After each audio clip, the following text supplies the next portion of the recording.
Vale, bueno, entonces, a ver, resumiendo, para que quede también guardado. Esta tarea, como ya he dicho, tres opciones.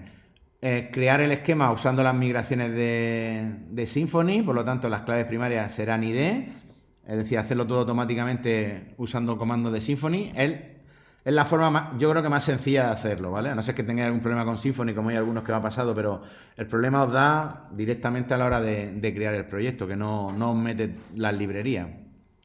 Entonces, esa sería una opción. Otra opción sería tener este esquema ya creado en base de datos con las claves llamándose como están aquí en lugar de ID y que sean de tipo autoincrement. Entonces, eso lo único que tendríais que hacer es iros si os vais aquí a ver, os vais al vídeo que tenéis aquí, en la unidad 5 tenéis un vídeo en el que explica el CRUD de una tabla existente. Aquí este vídeo explica cómo, teniendo una tabla ya que tiene su clave primaria, podéis hacer un CRUD, una entidad, modificáis la entidad tocando básicamente en la entidad. Lo único que tenéis que modificar es esto, es aquí en Entity, por ejemplo en autor, tenéis que veniros aquí y el campo ID, que lo hice yo ya, si en lugar de llamarse ID se llama out subrayado ID. De hecho, aquí mirad en esta base de datos, la de ejercicio 2 creo que era, no, biblioteca, perdón. ¿No ves? Las columnas de autores es out subrayado ID. Pues lo único que tenéis que hacer es cambiarle lo de out ID. Y como sigue siendo autoincrement en la tabla, esta notación que se llama ORM Generated Value, esta notación de Doctrine, es la que define que este campo en la base de datos es autoincrement. Y Symfony solo luego cuando quiere hacer persistente un objeto, lo que hace es hacer el insert adecuado asumiendo que este campo es autoincrementable. Si vosotros quisierais, la otra opción sería decir, venga, yo tengo ese esquema de base de datos, este esquema de aquí, este de aquí, pero estos códigos no son autoincrement, tengo que generarlos yo. Entonces, eso es lo que más trabajo implica, porque eso lo que tendríais que hacer sería venir aquí a la entidad, a cada entidad, quitarle dentro del campo que es ID, quitarle esta anotación, esto borrarlo, y luego tendríais que hacer lo siguiente, tendríais que coger y de alguna manera cuando se vaya a grabar guardar, generar un código nuevo. Y eso es lo que os he dicho, que tengo preparado un vídeo para subirlo en el que yo lo hago con una tabla, que básicamente lo que hay que hacer es venir aquí al repositorio de autor y decirle, igual que yo aquí tengo la clase autor repositorio, cuando yo creo una entidad, en Symfony me crea dos clases, me crea la clase entidad, autor, y me crea la clase repository, ¿no? Autor, repository. El repositorio que tiene, pues nosotros realmente tiene aquí una serie de métodos que son heredados ¿de dónde? Pues de Service Entity Repository, que es de donde hereda esta clase. Entonces, los repositorios de entidades ya llevan una serie de métodos, como son el find all, que ese lo usamos cuando queremos listar, me devuelve todas las entidades, no todos los registros del repositorio. Aquí también tiene estos están comentados, por ejemplo, mirad, aquí hay un find, de verdad, el find, en el que yo le puedo pasar un código, un ID, un log mode, bueno, que tienen valores nulos por defecto, y me encontrará un registro en el repositorio. Si quiero encontrar por un criterio, find one by. Si quiero encontrar por cualquier criterio, pues, entonces yo tengo aquí una serie de métodos. De hecho, aquí veis que hay unos métodos comentados que me dice, por ejemplo,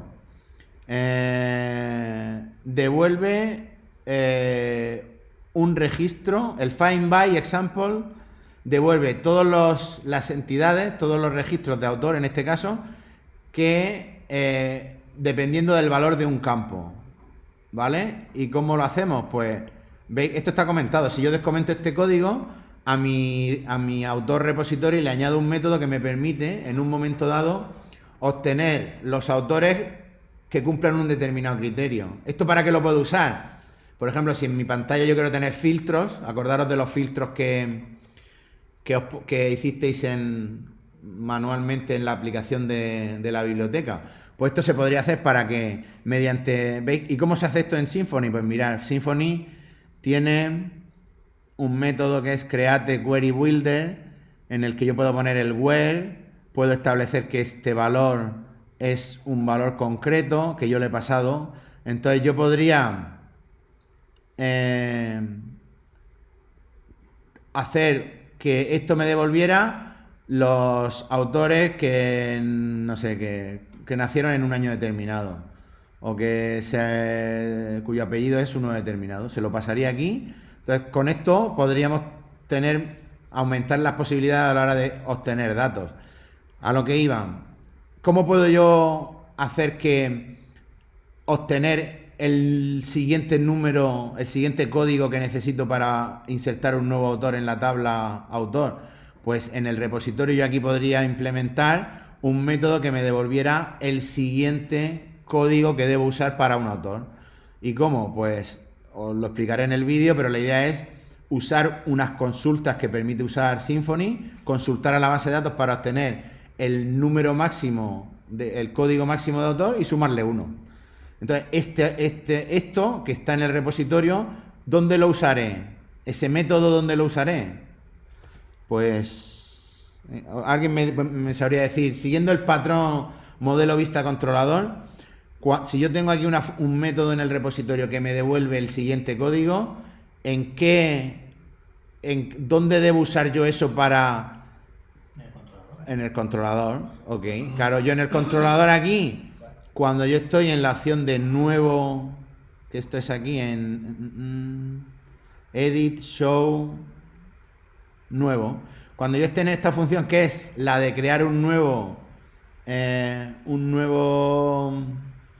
autor, pues yo lo que tendría que hacer aquí es, veis que aquí lo que hace es obtener la información que yo he puesto en el formulario, pero antes de hacer el persist, yo aquí lo que tendría que hacer es obtener el siguiente código de autor. Entonces yo aquí lo obtendría y se lo asignaría al autor que he creado, ¿vale? ¿Cómo lo podría hacer? Pues igual que yo, aquí, cuando listo, ¿dónde está? Cuando listo todos, ¿cómo accedo al repository? Con esto, con la variable autor repository, ¿vale? Pues aquí lo mismo. Yo podría coger y decir, bueno, aquí no se hace igual. Aquí lo que se hace es, tengo que usar esto que me viene aquí, que es el Entity Manager, ¿vale? El request es lo que me llega del formulario. El Entity Manager es una variable que me permite acceder al repositorio. Bueno, me permite acceder digamos, a todas las variables que están en memoria en mi aplicación.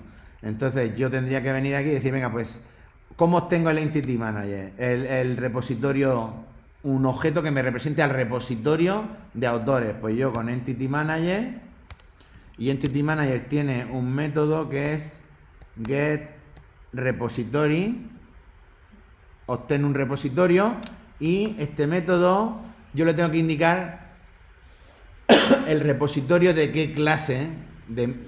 Aquí le tengo que poner una clase que sea una entidad de mi aplicación. Entonces yo aquí le puedo decir que quiero el repositorio de autor class, ¿vale? Esto me devuelve el repositorio de los autores. Y una vez que yo hago eso, yo tengo aquí todos los métodos del repositorio de autores. Entonces podría usar aquí el que he creado para obtener el siguiente código. ¿Vale? Lo dicho, esto voy a hacer un vídeo explicándolo cómo se puede hacer. Pero ya os digo que es lo más creo que es lo más trabajoso. Pero bueno, también es verdad que es la mejor forma también de aprender un poco a trastear Symfony.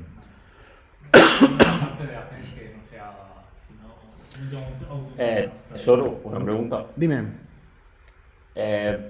¿Podría hacer también algún vídeo para debuguear en Symfony? En Que yo, por Symfony. ejemplo, los que más problemas he tenido es cuando me daba algún fallo. O sea, A mí por ejemplo, en también. PHP podía ir debugueando e ir viendo dónde iba cada cosa.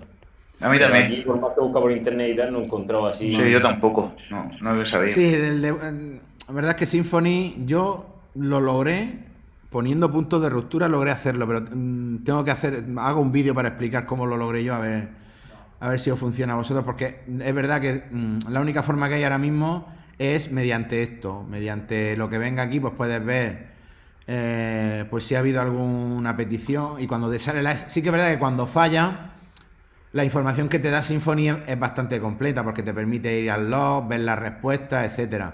Pero lo que tú dices, no es evidente el hacer el debug paso a paso. Vale, Con Xdebug se puede. ¿Qué? Xdebug funciona perfectamente.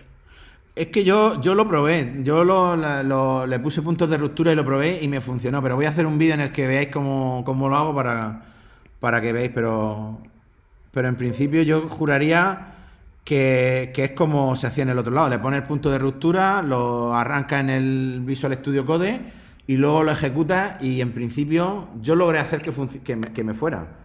Funciona igual.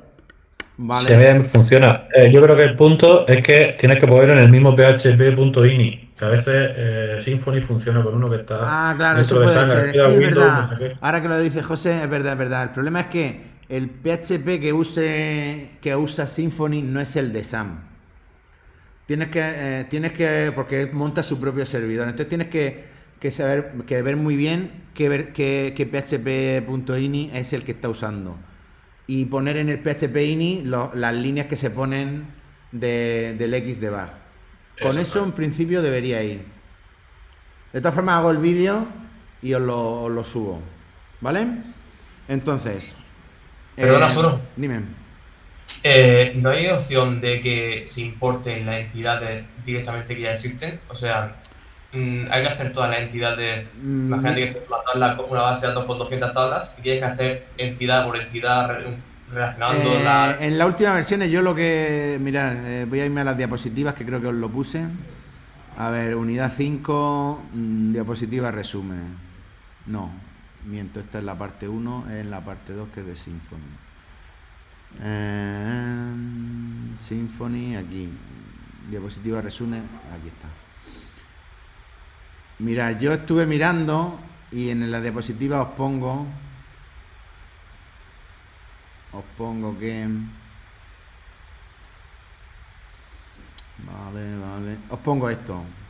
Os pongo que hasta 2019 existía este comando, que creo que es el que me ha dicho antes Pablo, que es Doctrine Mapping Import. Esto, en principio, te hacía ingeniería inversa y te generaba las entidades a partir de lo que es la base de datos a la que estabas conectado. Podéis probarlo, pero esto, lo que os digo, Symfony lo ha deprecado desde 2019. Sí, yo lo he probado y al final nada, cuando haces el CRUD peta por todo No. sitio. O sea, Es que es más, no lo hace. te lo genera, pero te lo genera con un comentado. Es cierto que con eso es cierto que te puede guiar para cuando quieras hacerlo desde cero. Ya. Pues te puede guiar porque te sabe cuál es el main CRUD y o tu main, entonces te puede guiar, pero es que Sí. no puedes hacer el CRUD porque no hay código que pueda coger. Yo no sé si habrá, porque Symfony tiene un montón de... Se le pueden añadir un montón de paquetes. Estoy buscando porque me estaba rayando de que esto es imposible, de que esto no tenga algo para cogerlo de hasta la que no encontré, estoy buscando. Yo tampoco lo sé, porque ya te digo, no sé si Symfony tiene un montón de paquetes por ahí que se le pueden añadir con un montón de funcionalidades, no sé si habrá alguno. Pero también pensar un poco que la idea es que el desarrollo vaya guiado por Symfony, es decir, en la mayoría de los casos, pasa que nosotros aquí, claro, partimos de una tabla, un esquema de base de datos que ya está creado, pero en muchos casos vamos a crear una aplicación y vamos a crear nuestras entidades y nos van a servir para generar las tablas. Entonces, en lugar de hacer el esquema de base de datos, muchas veces muchos desarrollos web la base de datos no la haces directamente en SQL o en PHP Miami o con el Workbench, sino directamente creas las entidades y una vez que las tienes, pues te crea la... Entonces, está pensado para que tú definas tus entidades y a partir de ahí crees las tablas. Y si tienes que hacerlo de una base de datos que ya está creada, pues tienes que hacerlo así. Tienes que ir creando con el Make Entity y ya está. Yo, por lo que he visto en vídeos y tutoriales y las pruebas que he hecho, lo mejor es crear la entidad y entonces en la anotación de la ID decirle a qué campo hace referencia, no cambiar la ID. Porque si no tienes que modificar todo lo que tienes que modificar. Claro, sí, también le dices que... Yo sí cambié el ID, lo cambié y luego en los get y todo eso, o en donde pedía algo, lo he ido modificando. Y a mí me funciona a mí. Sí, hay varias maneras. La que comentaba antes el compañero de añadir el campo ID y luego, o sea, añadir el campo que hace de ID en tu tabla y luego en las anotaciones cambiarlo, también puede valer. En el vídeo que yo os pasé, teniendo cuidado con el tema de los campos que son con subrayado, ponerlos y tal, también el CRUD luego no tienes que modificar nada. Pero bueno, ya os digo que bueno, que al final es hacer el Make Entity y tocar las anotaciones. Que es interesante que esto de aquí, el mapeo básico, este documento, pues cuando os pongáis a hacer un mapeo más complicado, aquí esto es interesante que le echéis un vistazo. Porque te explica pues cada anotación para qué sirve, pues para indicar las tablas, un montón de cosas, ¿vale? Los tipos, qué tipo, en el mapeo qué tipo tienes que poner dependiendo de qué tipo tengas en la tabla, etcétera, etcétera, ¿vale? Vale, entonces hemos dicho que en cuanto a esto, he llegado a esto de las formas de hacer esta actividad, esta tarea, porque claro, esta tarea tiene como fecha de entrega este domingo y con retraso el viernes que viene y en principio solo vais a tener otra tarea más, que el que haya hecho esta ya se puede poner, que es esta, es la tarea de, a ver, la de la unidad 6, ¿vale? Os la explico así por encima, aunque los contenidos, pues bueno, para la unidad 6, la unidad 7 y la unidad 8.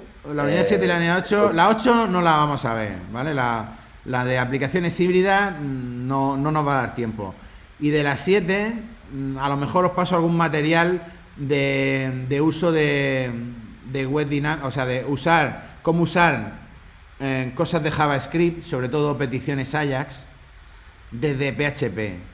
Aunque realmente las peticiones Ajax desde PHP, cuando se usan frameworks tipo Symfony o Laravel, ¿os acordáis cuando creábamos no sé si era cuando creábamos la entidad o cuando creábamos el CRUD? ¿Os acordáis que me preguntaba Symfony pues, si queríamos instalar un componente UX? ¿Os suena? Lo del componente UX, a ver dónde tengo yo aquí la diapositiva aquí.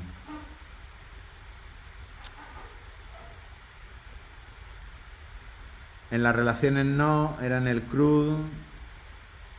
No era aquí. No, era la entidad, al crear la entidad. A la entidad, a ver.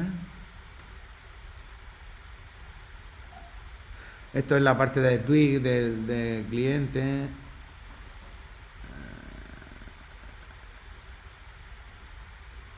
Efectivamente, es cuando creas la entidad, vale. A ver, vamos a la entidad.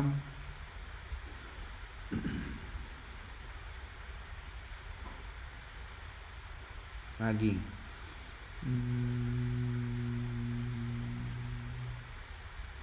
Aquí. ¿Quieres añadir la habilidad de usar el Symfony UX Turbo? Esto del UX, a ver si yo me explico. Si tú cuando creas una entidad habilitas esto, lo que estás permitiendo es que tú luego, desde tu página, en el cliente, que está ejecutándose el cliente, puedas poner componentes que hagan operaciones en la entidad y puedan recuperar entidades, guardar entidades, es decir, en el fondo trabajar con la base de datos desde el cliente pero usando componentes Ajax, es decir, sin tener que recargar la página. ¿Vale? Entonces, si nos da tiempo, intentaré preparar algún material de esto, de cómo usar esto, por ejemplo, en Symfony. O, en el fondo, en la unidad 7 lo que habla es de cómo en un script PHP, en un script de servidor, generar componentes o código que luego se va a devolver al cliente y ese código en el cliente va a ser capaz de hacer peticiones Ajax al servidor, de manera que generamos páginas en PHP generamos páginas dinámicas que tienen la capacidad de trabajar en Ajax, que ya sabéis que la ventaja fundamental es que no hay que recargar página, que es con una aplicaciones SPA, ¿no? Single Page Application. Entonces, eso es lo que se ve en la unidad 7. Pero ya os digo que no sé si me va a dar tiempo a evaluarlo, no me va a dar tiempo. Y os daré algún material para que el que vaya bien y vaya sobrado pues pueda hacer alguna prueba y pueda verlo, ¿vale? Pero la parte más importante es la unidad 6, la de API REST. Entonces, la tarea de API REST, esta es la que queda, la única que vais o la última que vais a entregar, y la he puesto esta tarde, ¿vale? Entonces simplemente es coger y es esto, a ver dónde está, aquí, la tarea 6 de API REST. No, en principio en la segunda evaluación va a estar la tarea de Symfony y esta. Entonces simplemente es hacer un API REST, ¿vale? En el tema veremos cómo hacer un API REST sin ningún framework, es decir, con un esqueleto. Es un poco como el micro framework, pero para hacer un API REST. Un esqueleto que yo os pasaré de una API REST para que vosotros podáis implementar la vuestra sobre una base de datos que tiene 2 tablas, almacén y artículo. Hacemos lo mismo que el año pasado. El año pasado. Nos das un esqueleto y con eso lo modificamos para. Correcto, sí. La idea va a ser la misma. Entonces veremos cómo este esqueleto, cómo funciona, cómo trabaja, y luego tenéis que hacer, una vez que hayáis hecho vuestra API REST, tendréis que hacer unos pequeños scripts en PHP que usen esa API, ¿vale? Esto, conforme vosotros miréis y vayamos aquí explicando un poco cómo los servicios web cómo van, pues lo entenderéis mejor. Para este tema, podéis leeros por encima si queréis la unidad, lo que hay en la unidad, ¿vale? Pero en la unidad 6 tenéis el contenido este de aquí, que son lo que viene, ¿vale? Que habla sobre todo de SOAP y cómo utilizar SOAP y WSDL, que es una forma de crear servicios web que está un poco, ya no se usa hoy en día, lo que se usa, y los que estéis trabajando, de los que estéis aquí, que estéis trabajando en empresa, me lo podéis confirmar, a lo mejor, si no estoy diciendo ninguna mentira, ¿no? Hoy en día, hasta donde yo sé, se trabaja con API REST. Yo nunca he visto otra cosa. ¿Cómo, José? Que solamente he visto API REST, no he visto otra cosa. Correcto. Hay el SOAP y el WSLD es como un poco, es como en redes el modelo OSI TCP/IP. El SOAP y el WSLD es la forma purista de crear servicios web, porque están todos muy definidos, definen la estructura de los datos que se intercambian, pero claro, al ser tan protocolario y tan definido, pues es más tedioso de implementar. Sin embargo, API REST es mucho más, se basa en peticiones HTTP. Entonces, pues bueno, hoy en día se usa mucho y es una práctica muy útil porque te permite, pues eso ya lo veremos, crear una API que luego pueden usar tu aplicación web, tu aplicación de escritorio, tu aplicación para móvil, de manera que lo que es la lógica del negocio y todo digamos, el núcleo de tu aplicación lo tienes en tu API REST, y luego ya, pues quien te puede usarlo cualquier aplicación a la que tú le des permiso, evidentemente. Vale, entonces, lo dicho, de la unidad 6, leeros por encima esto, un poco para tener algún concepto, pero la lo que es interesante y lo que tenéis que mirar y probar y aprender para el examen es pues lo que viene en las diapositivas, ¿de acuerdo? En las diapositivas pues empezar a miraroslas porque primero hace una introducción a los servicios web de SOAP y WSLD, pues es muy rápido, y el punto 3, que es cuando habla de API REST, pues es lo más interesante. ¿De acuerdo? Mira, de SOAP es muy fácil, pero mira, ya 3 diapositivas y ya pasamos a API REST. Un API REST básicamente es eso, es un servicio web que está desplegado en un servidor web y que permite que un cliente se conecte y usando peticiones HTTP, el protocolo HTTP hasta ahora nosotros lo hemos visto para hacer solo GET, es decir, para obtener un recurso del servidor, y nosotros lo que hemos hecho hasta ahora es hacer un GET. Nosotros en este módulo, ¿de qué hacemos GET? Cuando desde el cliente, ¿de qué hacemos GET al servidor? ¿De un qué? De un formulario. El formulario, algo más concreto, más que un formulario, ¿de qué? Nosotros cuando hacemos una petición, ¿qué es lo que nosotros dejamos en el servidor web para que luego desde la aplicación web se llame a eso, se haga el GET de eso? Nosotros dejamos un script PHP. Luego, ¿qué pasa? Que el script PHP, cuando se ejecuta en el servidor, puede generar un formulario en HTML o con datos, una tabla, lo que sea, y lo devuelve al cliente, ¿vale? Pero nosotros hasta ahora hemos hecho GET de recursos del servidor que son script PHP, ¿vale? En ese GET sí que es verdad que le hemos pasado información. El cliente, cuando hacía el GET, al servidor le pasaba información. ¿Cómo? Pues a través de la URL método GET o a través de la petición GET en el cuerpo, lo que se llama por POST. No hay que confundir el método POST para mandar datos al servidor a través cuando se hace una petición. No hay que confundirlo con lo que es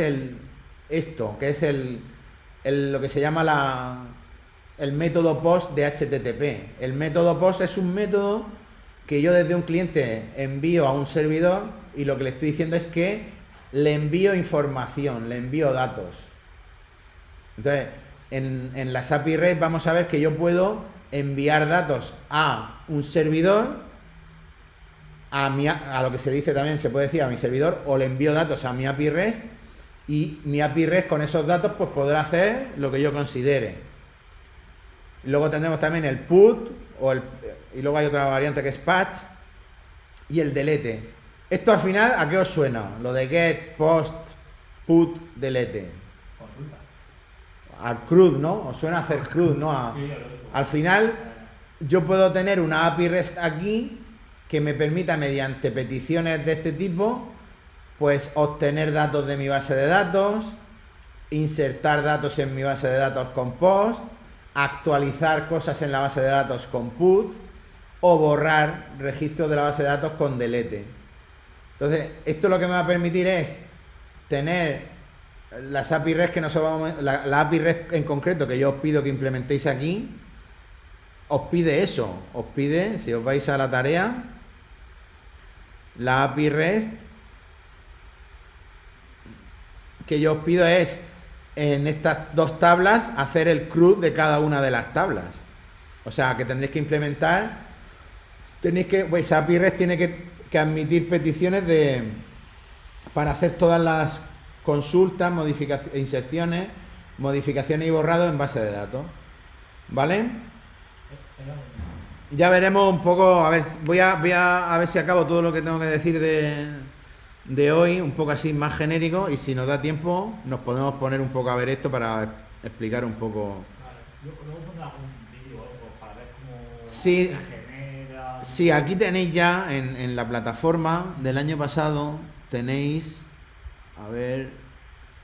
en la unidad 6, hay ya un vídeo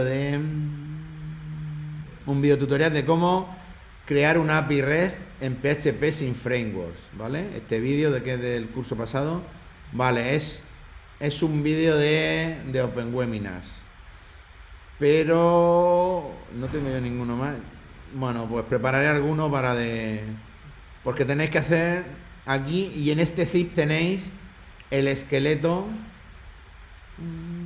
Este es el esqueleto sin autenticación y este es el esqueleto con autenticación.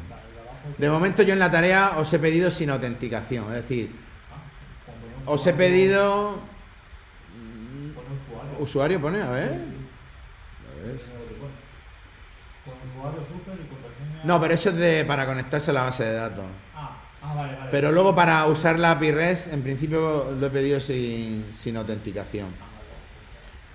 ¿Vale? ¿Por qué? Porque vamos a ver que las API REST pueden no estar autenticadas o pueden estar autenticadas. Y cuando... ¿el problema cuál es? Bueno, problema, no es que sea un problema, pero las API REST tienen esta característica, que son sin estado. No guardan el estado. ¿Esto qué implica? Que cuando yo voy a hacer un post, imaginaros que yo quiero que alguien que pueda usar esto en mi API REST tenga que autenticarse con un usuario y una contraseña válida. ¿Qué pasa? Yo puedo hacer que el usuario el que va a usar mi API REST mande un usuario y una contraseña a mi API REST. Y mi API REST dice, vale,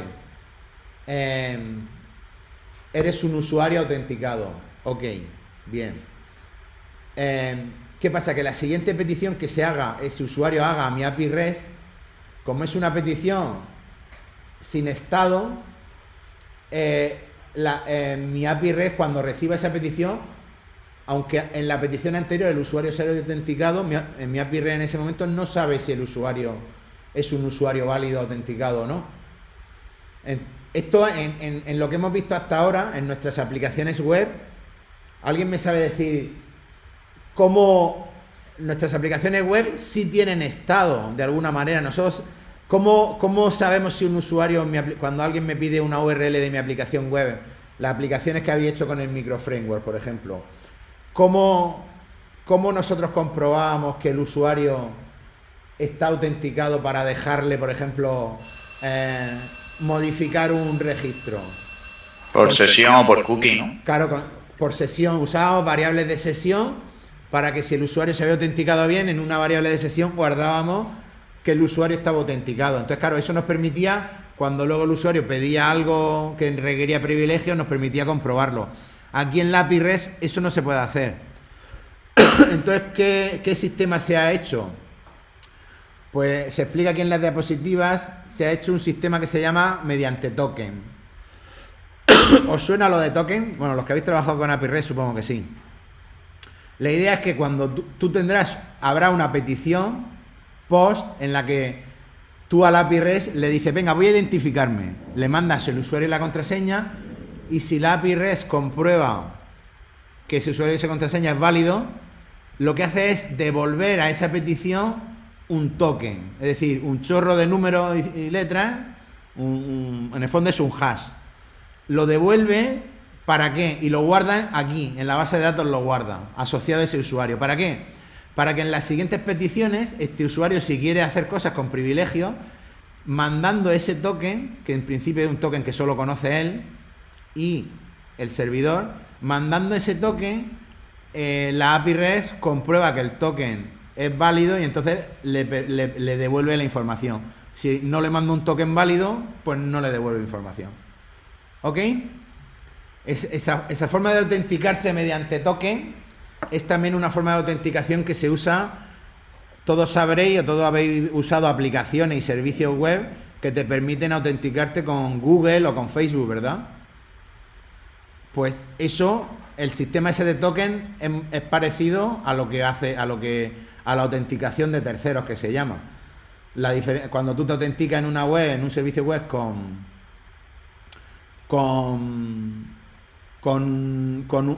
la cuenta de Google, lo que estás haciendo en el fondo es decirle a Google que te dé un token, y tú ese token se lo mandas a tu aplicación, y tu aplicación tiene una librería que le permite comprobar si ese token es válido en los servidores de Google. Entonces, si es válido, Google le devuelve a tu aplicación los datos de ese usuario. ¿Vale? Bueno, esto lo iremos viendo e ir echándole un vistazo a esto, y conforme vaya avanzando, si lo vais entendiendo, primero hay una parte que es la de cómo usar, consumir API REST desde PHP, y luego después viene la parte de implementar nosotros nuestra API REST en PHP, ¿vale? Echarle un vistazo y ir mirando si podéis vosotros ir avanzando en la tarea. A ver, me quedaba... Dime. Yo tengo una duda que es fuera de todo esto. Dijiste anteriormente que para enero te mandáramos un correo con la información de la empresa con la que habíamos contactado. Yo te lo he mandado, pero no sé si lo habrás visto. Sí, lo he recibido y de hecho también os tengo que comentar una cosa de eso. Sí, como el 4 de marzo en principio empezáis, os voy a comentar varias cosas de eso y voy a ir recopilando la información que me habéis mandado para ir ya asignándoos empresas, ¿vale? Entonces, respecto a eso, evidentemente el que tenga alguna empresa con la que ya ha contactado y donde vaya a hacer las prácticas, que me mande el correo. Si me lo ha mandado ya, en principio no me lo tiene que mandar, lo tengo yo ahí almacenado y lo miraré. Y los que no tengáis empresa y tengáis intención de hacer la FCT, necesito que me preparéis, que me vayáis preparando un currículum, ¿vale? No sé si en empresa, iniciativa emprendedora o en FOL el tema de los currículums lo habéis visto, o si no, pues el que tengáis me lo hacéis, los que vayáis a hacer FCT, y mandármelo. ¿Para qué? Porque estamos viendo ya de las empresas con las que hemos contactado para hacer prácticas, mandar vuestros currículum para que os hagan entrevistas y a la vez nosotros les pediremos a ellos la oferta de prácticas que tienen para pasárosla a vosotros y que vosotros también podáis hacer un poco que haya selección por ambas partes. Ellos que un poco vean en qué alumnos están más interesados y vosotros también en qué empresa. ¿Vale? Entonces, eso es importante. No sé si alguno... También es importante, voy a publicar esta semana, no sé si alguno de los que estáis aquí tiene módulos pendientes de primero. Voy a publicar esta semana las fechas de exámenes de las pendientes, ¿vale? Va a ser en principio será la semana del 5 de febrero los exámenes. Y en principio deberían haberse puesto en contacto con vosotros los profesores que dan en primero. ¿Vale? Eso en cuanto al tema de las prácticas, de la FCT. Y en principio yo creo que eso por mi parte es todo. ¿Tenéis alguna cosilla, alguna duda? ¿Y el tema del proyecto? El proyecto también se empieza cuando se empieza la FCT. Entonces, os voy a pasar en la tutoría, os pasaré un documento de anteproyecto que se llama, que es un documento en el que vosotros tenéis que poner vuestro proyecto, en qué va a consistir. Os pido que intentéis hacer grupos de 2 o 3, ¿vale? Porque si con todos los que sois hacéis cada uno un proyecto, vamos a necesitar una semana para exponerlos todos. Entonces, lo suyo sería que mínimo por parejas. Intentar organizaros para hacer algún proyecto, hacerlo por parejas. Entonces, en ese documento tenéis que rellenarlo y presentar un poco en qué va a consistir. Pues una descripción breve, va a ser una aplicación para tal y tal, para, no sé, una aplicación para hacer subastas de cromos de Panini de la liga de fútbol, yo qué sé, para que los que les gusta eso intercambien cromos y puedan unos vendérselo a otros.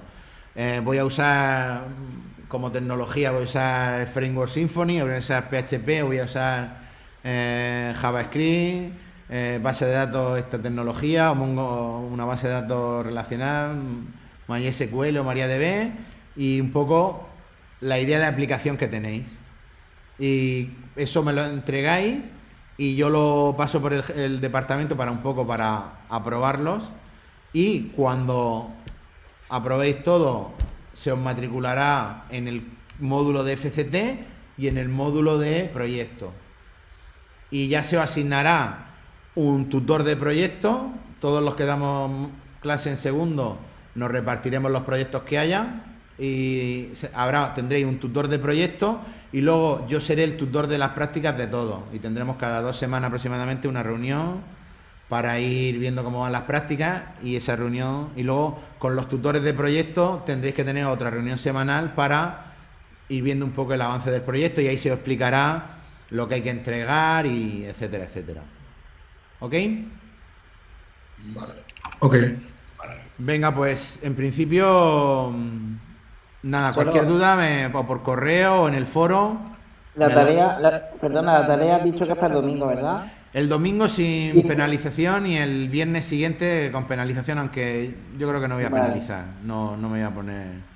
Vale, O pues si sea, no penaliza, pues estupendo. Sí, porque vamos, tampoco, pues si me la entreguéis para el viernes que viene, pues tampoco me voy a poner... Vale.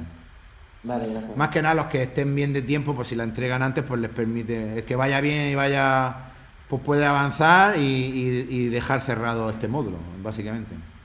Solo yo tengo otra pregunta. Para el tema del examen que le haya quedado la primera evaluación, ¿cómo lo vas a informar? Pues habrá una parte que será un ejercicio que será de algo de la primera evaluación. O de microframework, o sí, probablemente sea algo de microframework. Algún ejercicio que te permita recuperar la primera evaluación. Vale. Pero ese ejercicio será parte del examen completo, ¿no? Sí, Quiero sí, decir, habrá, el lo haremos examen todos. tendrá dos partes, una para primera evaluación, otra segunda evaluación. El de la segunda ya os lo aviso, va a ser algo de Symfony, que valdrá entre 2 o 3 puntos, y luego el grueso va a ser API REST. Un poco como en el microframework, o implementar a una API REST, o una API REST que os dé yo, añadirle algún endpoint, y luego usar alguna API REST desde PHP. ¿Vale? Vale. Espero que no sea el caso, pero yo os lo comento si alguno, y también lo dejo porque como algunos si luego ve si alguien tiene dudas y para no gastar convocatorias quiere renunciar a algún módulo, no solo a este, evidentemente, deberíais pedir ya la renuncia, ¿vale? Porque estamos os quedan a lo mejor en una semana por ahí, ya estamos dentro del mes anterior a la convocatoria en el que habría que renunciar, ¿vale? Yo pedí una renuncia a 1 de diciembre, pero ya no me han contestado. Supongo que ellos te dirán algo, ¿verdad? ¿A qué módulo era? Base de datos de primero Sí, me suena que sí, estaba la renuncia anotada. Sí. y luego la FCT, que también lo pedí, como que estoy exento, pero claro. No, no sé si... sí, vale, es verdad, los que estéis exentos tenéis un mes también antes del inicio de FCT, tendréis que también presentar la solicitud de exención. Claro, yo presenté a 2 cosas, pero claro, no he recibido respuesta. Entonces, pues no sé. Vale, pues espérate, voy a apuntármelo para comprobar. Yo lo de la... yo te lo diré. Lo de FCT... Lo de la base de datos estoy casi seguro de que sí, de que estaba anotado, de que estaba la renuncia anotada. José Paredes... Y de la FCT dijiste que tenía dudas si se podía pedir exención. Yo la he pedido. Sí. Porque como tengo suspensas, pues eso era la duda que había, que a lo mejor no se podía Es que no, pedir. es que claro, es que tú, aunque la solicites, si has renunciado a la convocatoria de base de datos, no tienes por qué pedirla. Porque no puedes hacer la FCT si te queda algún módulo. Sí, yo la pedí por si acaso, porque como hay que pedirla con un mes de antelación. Vale, pues entonces no, pero no, en tu caso no, como has renunciado a lo otro, no hace falta. El que tenga expectativas de aprobarlo todo y quiera solicitar la exención, sí debería solicitarla, ¿vale? ¿Tenemos un documento o algo así donde... Sí, o dónde hacerlo? a ver, mira, te voy a decir, en tutoría, yo creo que lo puse, a ver, en el curso que pone tutoría segundo dado 23-24, a ver si... En la sección FCT, formación en centro de trabajo, aquí está, anexo 5, solicitud de exención de FCT. Ah, vale, genial. Lo descargas, lo rellenas, lo mandas y tienes que mandar o la vida laboral y no sé si o la vida laboral o un certificado de empresa. Y con eso lo tendría. No obstante, míramelo a mí, a ver si... Vale, sí, me lo he anotado para verlo. Las dos cosas, FCT Pero ya te y digo, base de casi datos. seguro que como has solicitado la renuncia, no ha lugar a exención porque no se te puede matricular. Vale. Vale, venga, pues nada, pues muchas gracias y cualquier cosa me lo decís lo escribí en el foro. Vale, José Antonio, que hasta julio no hace el año, pues lo que no sé si puedes solicitar aplazamiento de FCT. Voy a anotármelo. Piñero. Julio.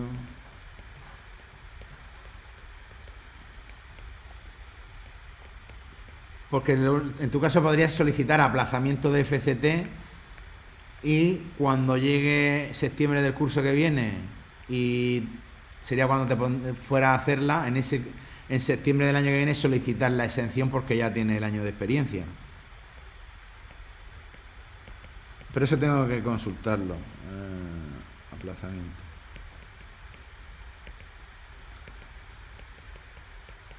Vale. Claro, el proyecto iría con el... A ver, yo preferiría, y más que este año que soy muchos proyectos, que si aplazas FCT, aplaces también proyectos. Vale, porque había algún caso, pero es que había algún caso de algún alumno que estaba trabajando en una empresa, entonces la FCT, pero una empresa que no era de informática, entonces la FCT la tenía que hacer a media jornada y entonces para hacer la media jornada no podía hacerla entre marzo y junio, entonces pidió aplazamiento de FCT, pero hizo el proyecto y se le guardó la nota para cuando acabara la FCT, pero yo no sé si eso en tu caso, ¿vale? Venga, pues paro.